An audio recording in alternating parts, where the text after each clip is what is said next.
અત્યારે ઉનાળો આવે ને એટલે આપણે અનેક શાકભાજીની સુકવણી બનાવતા હોઈએ છીએ. અમારી ચેનલ પર તમે ગુવારની સુકવણી, લીલા મરચાંની સુકવણી અને કોઠિંબાની સુકવણીની રીતના વિડીયો જોયા. આજે કિચન સિરીઝના રેગ્યુલર વ્યુઅર્સની ડિમાન્ડ પર ભીંડાની સુકવણી બનાવીએ, અને તે પણ મસાલો ભરેલા ભીંડાની સુકવણી. પણ આ વિડીયો જોતા પહેલાં તમે જો અમારી ચેનલ સબસ્ક્રાઈબ ના કરી હોય ને તો જરૂરથી સબસ્ક્રાઈબ કરી લેજો, જેથી આવી અનેક ઉપયોગી રેસીપીના દરરોજ મુકાતા વિડીયોનું નોટિફિકેશન આપને તુરંત જ મળે. ભીંડાની સુકવણી બનાવવા માટે અહીં મેં 500 ગ્રામ ભીંડો પાણીથી ચોખ્ખો કરી કોરો કરી અને લીધો છે.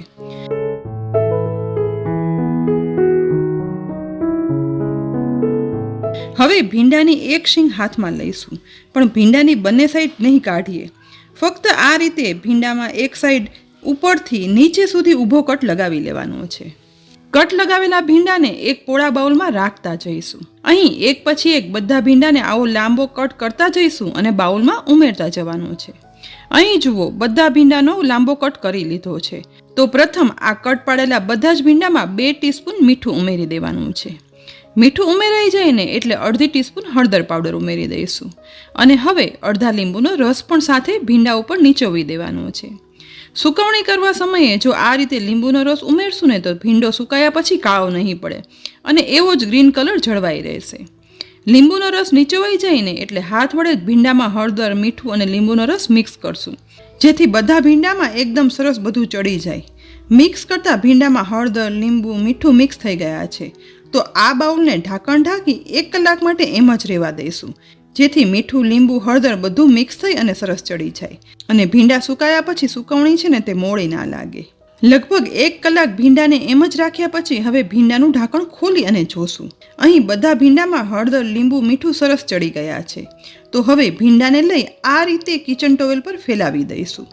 બધા ભીંડા એકબીજાથી અલગ રહે ને તે રીતે ઘરના પંખા નીચે જ કોરા કરવા માટે રાખવાના છે, કારણ કે અહીં આપણે ભીંડાને હજી સૂકવવાના નથી. બધો ભીંડો ફેલાવાઈ જાય ને એટલે માત્ર 1 કલાક તેને આ રીતે કોરો કરવા રાખીશું.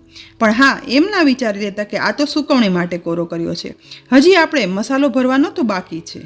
ભીંડો કોરો કરવા રાખ્યા ને હવે 1 કલાક જેવો સમય થઈ ગયો છે અને ભીંડો એકદમ હાથથી અડકતા કોરો થઈ ગયો છે. પણ હા, તે સુકાયો બિલકુલ નથી. બસ સુકવણી બનાવવા માટે ભીંડો આવો જ કોરો હોવો જોઈએ. ભીંડાની સુકવણી તો કરીએ છીએ, પણ સાથે ભીંડામાં ભરવા માટેનો મસાલો પણ બનાવી લઈએ. જેના માટે એક બાઉલમાં 2 ટેબલસ્પૂન લાલ મરચું પાવડર ઉમેરશું. તેની સાથે 2 ટેબલસ્પૂન ધાણા જીરું પાવડર પણ ઉમેરી દેવાનું છે. સાથે 1 ટેબલસ્પૂન મીઠું ઉમેરી દઈશું. મીઠું ઉમેરાઈ જાય ને એટલે હવે બધું એકદમ સરસ રીતે મિક્સ કરી લેવાનું છે.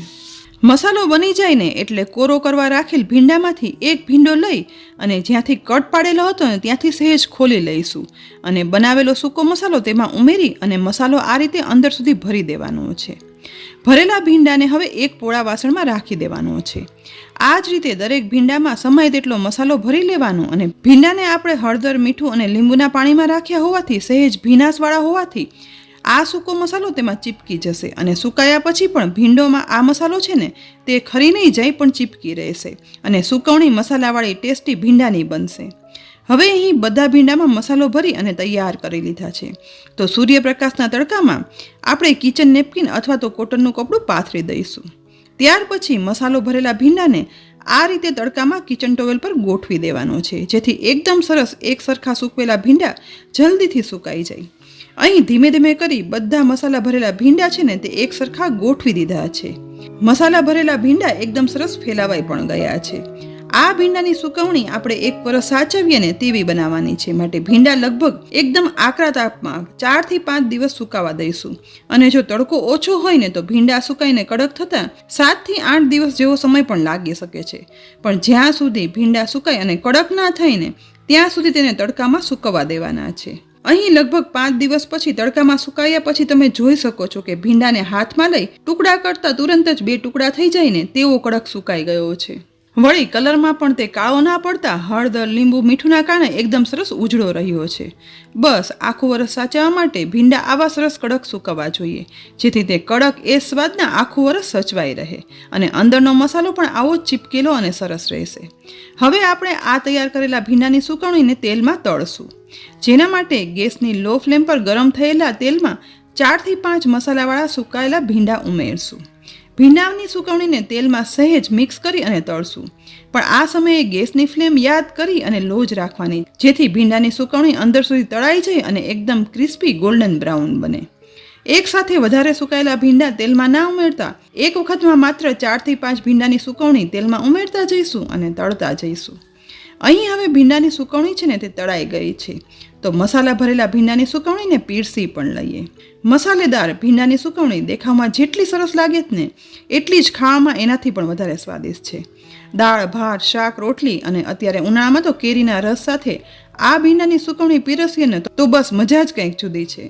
તળેલી ભીંડાની સુકવણી આપણે પીરસી પણ દીધી છે, તો હવે તેના ઉપર થોડું એવું લાલ મરચું પાવડર ઉમેરી દઈશું. અને લાલ મરચું પાવડર સ્પ્રેડ થઈ જાય ને એટલે થોડું એવું મીઠું પણ સ્પ્રેડ કરશું. અને આ મસાલાવાળી સુકવણી છે, માટે આ મસાલો ના ઉમેરો ને તો પણ તે એટલી જ સ્વાદિષ્ટ લાગશે. તો હજી સુધી મસાલાવાળા ભીંડાની આ સુકવણી તમે ના બનાવી હોય ને તો એક વખત જરૂરથી બનાવજો. ઘરમાં બધાને ચોક્કસ ભાવશે જ. અને આ સિવાય બીજા કયા કયા શાકભાજીની સુકવણી બનાવી શકાય ને તે પણ કોમેન્ટ બોક્સમાં લખી અને જણાવજો. રેસિપી ગમી હોય ને તો લાઈક કરી અને શેર કરજો. સાથે જ અમારી આ બધી રેસિપી સોશિયલ મીડિયા પર જોવા માટે અમારા ફેસબુક પેજને લાઈક કરી લેજો, જેથી ફેસબુક પર તમે આ બધી રેસિપી જોઈ શકો. ફરી મળશું એક ઉપયોગી રેસિપી સાથે. ત્યાં સુધી આવજો.